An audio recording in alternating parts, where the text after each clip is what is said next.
Faced with the increasing scarcity of natural resources, the challenge for ENGIE is to find sustainable alternatives to fulfill energy demands while preserving the environment.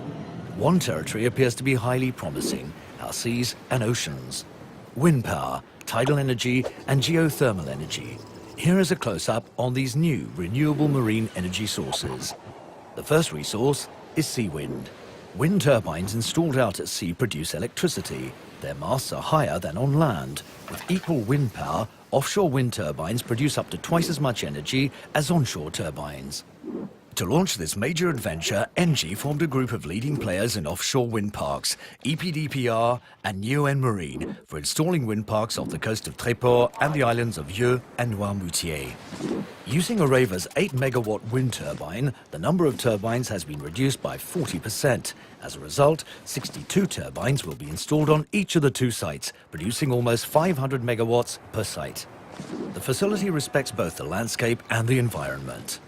In 2021, the wind parks will supply nearly 1.6 million people. Together, these partners are creating an entire industrial sector in France, with nearly 6,000 jobs and involving many local companies. Another source of renewable marine energy is tidal energy. Sea currents generate electricity. Currents turn the blades of an underwater turbine. This generates electricity along the same lines as a dynamo. Unlike for wind energy, sea currents which are linked to the tides can be predicted and are particularly strong on certain sites.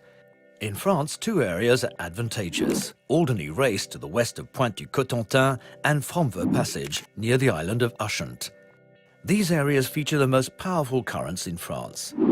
In Alderney Race, current speeds can reach up to 19 kilometers per hour. Here, ENGIE is to create and operate one of the two leading French tidal test parks. 4 Osiad turbines built by Alstom will be installed from 2017. Located 35 meters underwater, they are interconnected by an electrical junction box. They supply 15,000 inhabitants from a single cable. Total power generated will be 5.6 megawatts for an operational life of 20 years. Renewable marine energy does not just generate electricity. Heating and cooling can also be produced with geothermal energy. Water is pumped from the sea. Exchangers and heat pumps located along the coast can produce cooling or heating according to need. Water is then routed towards buildings to heat or cool them. The first French marine geothermal energy plant is under construction in Marseille. ENGIE is involved in the project via its subsidiaries Cofeli Services and Climispace. With a 3-kilometer-long network, this new infrastructure will supply Euro-Méditerranée Eco-City with its surface area of 500,000 square meters. It is the largest urban renovation project in southern Europe. On Réunion Island, deep sea waters will provide the cooling for the communes of Saint-Denis and Sainte-Marie. Seawater is harnessed 6 kilometers from the coast at a depth of 1,100 meters.